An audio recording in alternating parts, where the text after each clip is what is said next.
Hi, greetings everyone. Welcome to one more English class. That's Teacher Bruno talking to you again.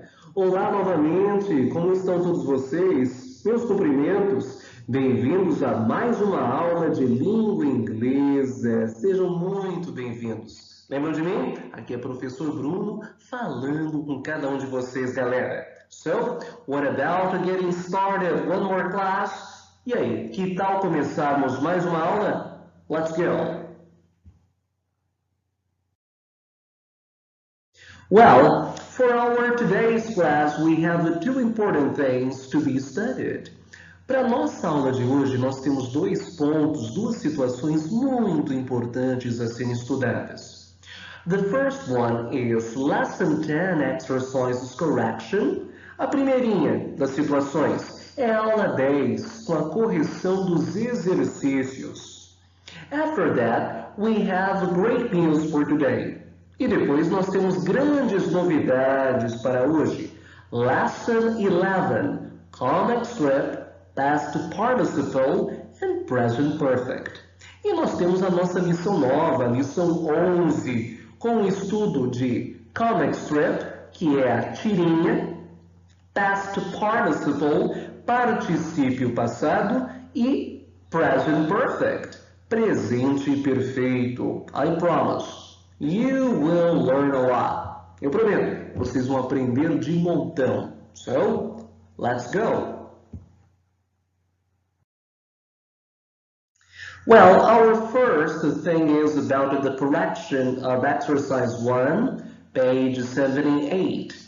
Então, a nossa primeira tarefa é corrigir as atividades do exercício 1, página 78. Lembram-se, nós estudamos o uso de used to, que é o costumava, ou didn't used to, não costumava.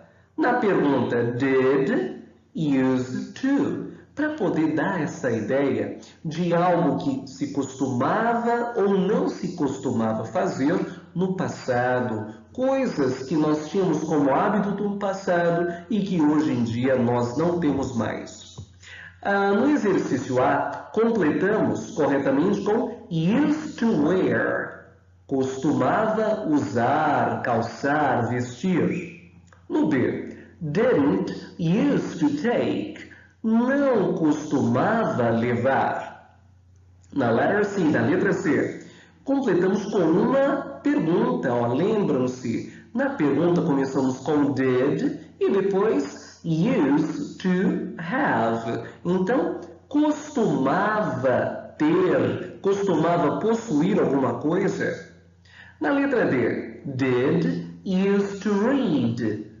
Uma pergunta sobre costumava ler, e uma frase afirmativa com used to read, costumava ler. Então, aqui na pergunta e aqui na resposta afirmativa. Na F, used to live, costumava morar, costumava viver. And the last one, letter F, e depois na última, used to write, costumava escrever. Easy, isn't it? Fácil, não é, galera? So, let's see the continuation. Vamos lá, até a nossa continuação. Well, we are going to get started our discussion reflecting about Calvin and Hobbes. Nós vamos começar a nossa reflexão por estes dois grandes personagens de uma das tirinhas mais famosas, Calvin and Hobbes. Vamos nos lembrar bem sobre tirinha. Tirinha é esse gênero importantíssimo que nós encontramos em textos, que é uma forma de fazer alguma crítica, de estabelecer uma ironia super regado, super cheio de humor. Bom humor é criticar, é apontar, é refletir a respeito de algum acontecimento do dia a dia, um acontecimento do cotidiano, mas com um toque de humor. Esta é a grande pegada. Vamos ver um exemplo aqui do Sr. Calvin and Hobbes por meio de uma de suas peripécias aqui nesta tirinha. Let's see what we have. Olha só o que nós temos.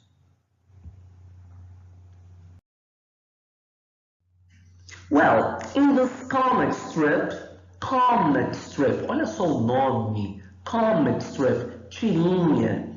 Nesse comic strip, olha só o que nós temos. Esta conversa aqui do Calvin com o pai. Hey, Dad, I have a question. Ei, papai, eu tenho uma pergunta. O pai responde, Sure, Calvin, what do you want to know? Claro, Calvin, o que você quer saber? If you plugged up your nose and mouth right before you sneezed, se você tampar o seu nariz e a sua boca logo antes de você espirrar, would the sneeze go out your ears or would your head explode? O espirro sairia pelas orelhas ou a sua cabeça explodiria? O pai, muito reflexivo, I was kind of hoping you had a math problem or something. Eu estava esperando que você tivesse um problema de matemática ou algo assim. Calvin responde, Either way, I'm scared to try it. De um jeito ou de outro, eu tenho medo de tentar. Sempre as pegadas das tirinhas são sempre essas, com falas do dia a dia e falas super cheias de ironizar, de ter algum sentido duplo, a respeito de uma circunstância crítica da sociedade e uma circunstância que merece humor. Tirinhas, comic strip, são bastante inteligentes e que nos faz pensar muito. So, what about the continuation? Vamos lá na nossa continuação, galera.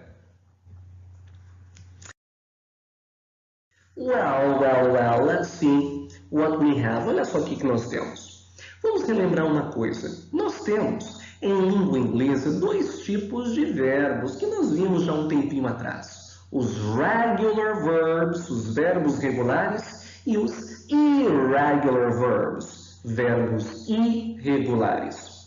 Mas antes disso, nós temos que nos lembrar que todas as vezes, quando a gente pega uma lista de verbos em língua inglesa, uma lista completa, uma lista completinha, é formada por 3 colunas. Sendo que dessas 3 colunas tem uma que é super importante, que nós vamos utilizar hoje, de montão. Olha só quais são essas 3 colunas que formam uma lista super organizada de verbos. É assim. Quando olhamos para uma lista completinha, organizada de verbos, a primeira coluna é a coluna do verbo no presente. Segunda coluna, verbo no passado. E a terceira coluna é como esse verbo fica no particípio, chamado particípio passado, que é a palavra mais importante que nós vamos estudar hoje em nossa aula. Particípio, em língua portuguesa, é todo aquele verbo que na maioria das vezes termina em ado ou ido. Comprar, comprado, beber, bebido. Isto é na língua portuguesa. Na língua inglesa, acontece isso um pouco, mas a nossa tradução acaba sendo sempre essa, terminando em ado ou ido. Na língua inglesa é muito tranquilo de identificar. Esses verbos aí, chamados verbos no particípio, são aqueles que ficam aqui, ó, na terceira coluna. E trabalhamos assim com eles. Olha só que simples. Eu tenho aqui a palavra accept, que é aceitar. O particípio dele, ó, aceito, accepted, terminou em ed. Agree, concordar. O particípio, a terceira coluna, agreed, concordado. Ask, pedir, perguntar. O particípio, perguntado, pedido, asked. Believe, acreditar. Acreditado, believed. Call, ligar, chamar. ligado, chamado called. Close, fechar, fechado, closed. Decide, decidir, decidido, decided. Discuss, discutir, discutido, discussed. End, terminar, terminado, ended. Fill, que é preencher, preenchido, filled. Help, ajudar, ajudado, helped. Invite, convidar, convidado, invited. Learn, aprender, aprendido, learned. Listen, ouvir, escutar, ouvido, escutado, listened. Move, mover, movido, moved. Need, precisar, algo que tinha sido precisado, era necessário, needed. Play, jogar, brincar, tocar. Agora, brincado, jogado, tocado, played. Walk, caminhar, caminhado, walked. E estes aqui são os nossos particípios com os verbos regulares, que são aqueles que no presente escrevemos de um jeito, só que no passado e no particípio acabam ganhando ed no finalzinho, não é isso? Let's see something more. Olha só mais aqui. Nós também temos esses tipos de verbo, ó. Verbos que no particípio são escritos, aliás, verbos que no presente são escritos de um jeito, só que no particípio fica diferente. Por exemplo, ó, be, que é ser e estar. Como é que fala sido, estado? Been. Have, ter. No particípio, tido. Had. Do, fazer. E como é que fala? Fazido? Fazido não existe. O jeito certo é feito. Feito no inglês é did. Isso aí. Say, dizer. Dito. Said. Go, ir.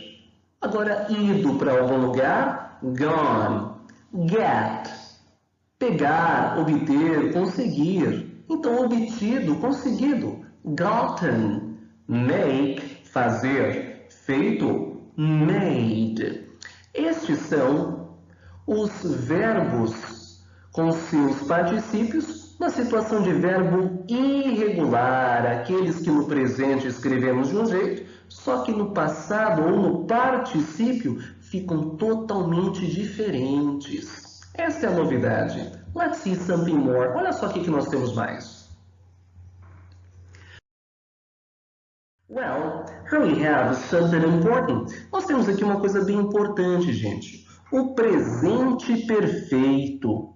Nós vamos usar essas palavrinhas novas, os particípios, para poder formar esse presente perfeito, que é uma regra simples. É para poder falar sobre coisas que nós temos feito. Nós temos feito, eu tenho feito, ela tem feito.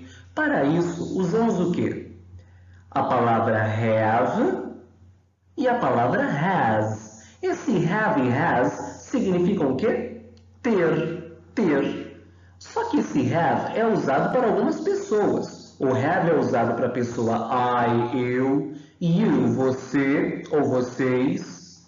Usamos o have também para we, nós, para you, vocês, como eu disse, e they, que é eles e elas. O has, que é um outro ter, é usado para quem? Para he, que é ele, homem, she, ela, mulher, ou it, que é ele ou ela, coisas, animais e objetos. Olha só, sentido de ter feito alguma coisa.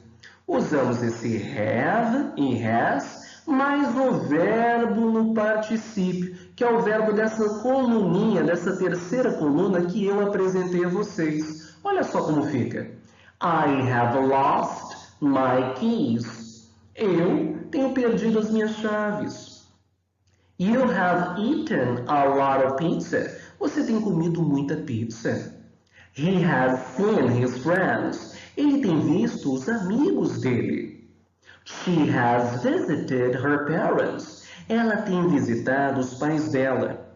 It has flown to away. Ele tem voado para longe. We have slept on the couch. Nós temos dormido no sofá. You have done the homework. Vocês têm feito a tarefa. They have bought the farm. Eles compraram a fazenda. Let's see something more, just one more point. Mais uma coisinha. E a forma negativa disso, pessoal, é simples. Como dizer se não ter feito alguma coisa? Simples. Usamos o sujeito, a palavra have mais o not, ou has mais o not, ou se misturar, haven't ou hasn't, mais o particípio, que é a terceira coluna. Por exemplo, I haven't listened to the news. Eu não tenho ouvido as notícias. It hasn't rained in 10 days. Não tem chovido há 10 dias. They haven't cleaned the house. Eles não têm limpado a casa. Agora, com verbos irregulares, aqueles que ficam diferentes, não é? We haven't met before. Nós não nos vimos antes. She hasn't seen the movie. Ela não tem visto o filme. The puppy hasn't eaten today. O filhote de cachorro não tem comido hoje ou não comeu hoje.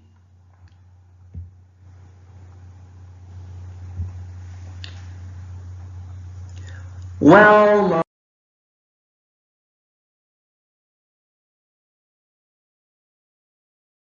my friends, that's the end of one more class.